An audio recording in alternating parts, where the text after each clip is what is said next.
En 2015 en C5N le hice un reportaje a Pinedo, y recuerdo que yo iba de una mesa de un invitado a la otra, y mientras iba caminando hacia Pinedo dije que el gobierno que estaba en ese momento era de centro izquierda, y que la propuesta de ellos era una propuesta de derecha, y que para mi gusto la diferencia entre esas dos propuestas era que una se preocupaba por el otro, y el otro, el de derecha, era eminentemente egoísta. Y obviamente Pinedo me lo retrucó en ese momento. Y yo me pregunto en estos días si más allá de todo lo que uno pueda desarrollar en términos teóricos políticos o en términos de puja de intereses como hay en cualquier país, no hay en el fondo, en estas propuestas, en este proyecto, un grado de perversidad importante, una discusión más simple, ¿no?, entre tipos que se preocupan por el otro y tipos que a veces parece que gozaran con el malestar del otro. Digo, alguien como el diputado Iglesias, que ante gente que se está muriendo de frío, ante gente que hace cola a las 12 de la noche con 0 grados, ancianos para ver si consigue un lugar a donde alojarse, a donde pasar la noche, a donde cobijarse de un frío que quizás pudiera matarlos, él diga que es una campaña del kirchnerismo. Y la verdad es que si uno va buscando, puede armar una línea de declaraciones perversas, como cuando decían que los discapacitados se hacían los discapacitados para cobrar, o cuando decía que había viudas que en realidad no eran viudas y que entonces tenían que ir a reanotarse cada tanto para volver a demostrar que su marido seguía muerto, que no había resucitado. O cuando nos dijeron en la cara que un trabajador de clase media no tenía derecho a vacacionar o a cambiar el celular. ¿Cuántas cosas nos han ido diciendo en la cara? ¿A qué tipo de agravios nos hemos acostumbrado? Ellos se manejan como si nosotros fuéramos la plebe. Ellos se manejan como si fuéramos un sistema de castas y ellos estuvieran allá arriba. Y nos lo dicen en la cara, cada vez con más fuerza. ¿Y sabes por qué? No solo porque son perversos, sino porque piensan que hay un electorado perverso que ante la carencia económica lo vas a votar porque está aplaudiendo eso. Porque está aplaudiendo esa diferencia, esa cosa de casta, esa cosa de que somos nosotros y ustedes. La patria no es el otro, la patria soy yo. Y ustedes son nadies. Ante cada suceso aparecen las frases que a veces lo refrendan o a veces se anticipan al agravio. Nos han dicho que prendíamos la estufa cuando no era necesario, que abríamos las ventanas con la estufa prendida, como los negros quemaban el parqué para hacer el asado en la época del peronismo. Ahora, cuando vos ibas a revisar el aumento de uso de energía en los últimos 30 años, el aumento per cápita había sido apenas del 5%, relacionado con el nuevo uso de artículos del hogar. Es decir, eso no existía, eso era una mentira, eso era un agravio más. El agravio constante, el desprecio por el otro, no es solo un detalle al margen de esta política, está en el núcleo de esta política.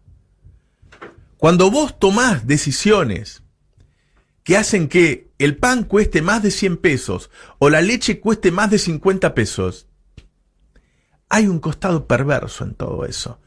¿Sabés por qué? Porque podés evitarlo. Porque es evitable. Porque el consumo de alimentos en Argentina relacionado con la producción de alimentos es menor, es casi marginal. Solo consumimos el 8% de los alimentos que producimos. Hay ahí un deseo, una vocación de que ese tipo no tenga lo mismo que vos. Y se consigue de esa manera un núcleo duro de votos que te puede hacer acceder a la segunda vuelta. Hace poco tiempo hablé con uno de estos peronistas. Ustedes saben, hay 4 o 5 peronistas que forman parte de Cambiemos, en un cargo muy importante. Y habían cometido una de estas salvajadas que cometen cuando encarcelan tipos a las patadas en las calles, un vendedor ambulante, alguna cosa así.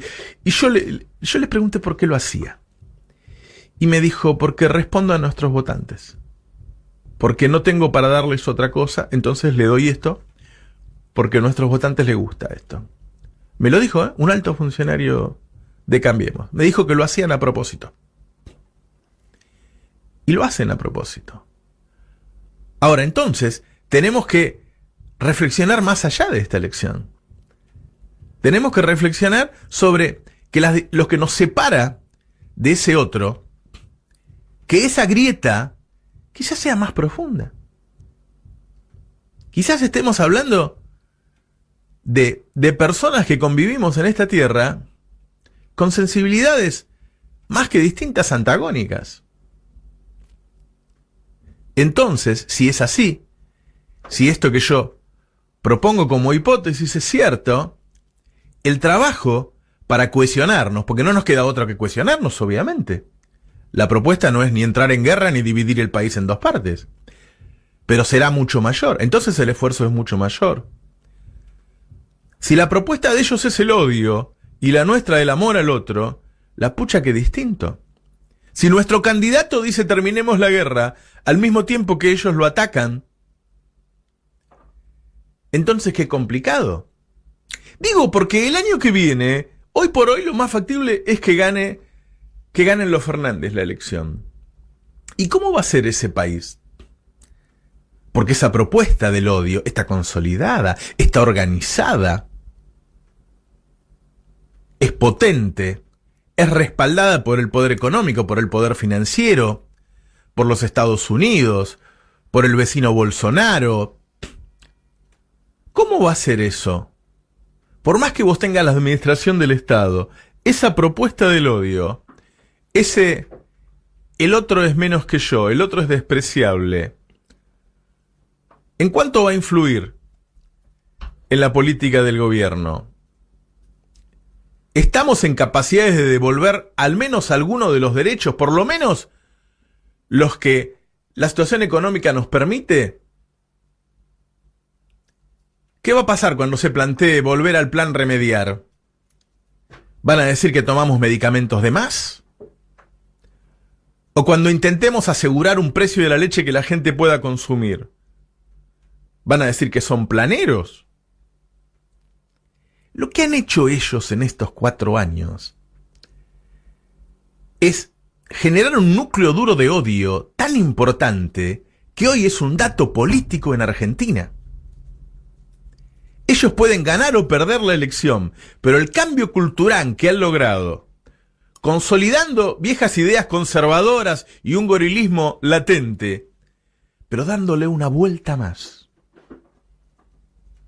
laburando el verso de la meritocracia, pero de una manera agresiva, envuelta en odio, que hoy es un dato político, porque si 1/3 de la sociedad, o un poco más, está convencido de esos valores, entonces tenemos una sociedad muy distinta a la que hemos tenido en décadas anteriores. Entonces la forma en que va a tener que trabajar el próximo gobierno es distinta. La aceptación de la sociedad de esos datos de odio es un dato de la realidad. La aceptación de lo que estamos contando en los últimos días. Hoy Horacio Berbisky acaba de contar que hubo 3 reuniones en donde estuvo Macri y De Sousa en una misma habitación y Macri diciéndole, vos tenés que perseguir a Cristina porque si no te vamos a meter preso. Y hace una semana que estamos hablando de eso con Berbisky. Y no hay notas, desde luego que no hay notas de la Nata ni de Morales Solá, pero ¿dónde están las notas de los 7K, de los Tenenbaum, de las María O'Donnell? De los Berkovich también. ¿Por qué no salen a decir lo que ocurrió?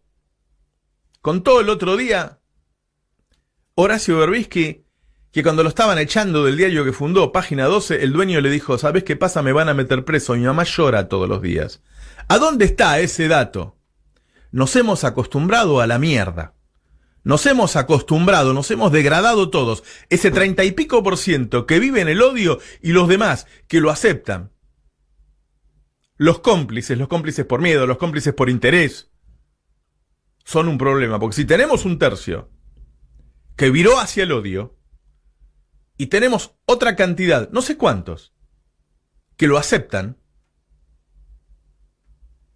en muchos casos hasta lo justifican, entonces tenemos otro país. Entonces la argamasa con la que va a trabajar la política es distinta a la que encontramos en 2003. No tenemos que pensar solamente si en 2003 estábamos en default o ahora no, o comparar datos técnicos. No.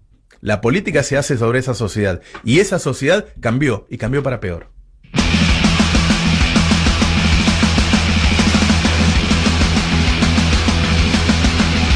Para no hacer de mí cono pedazos, para salvarme entre únicos e impares, para cederme un lugar en su Parnaso, para darme un rinconcito en sus altares.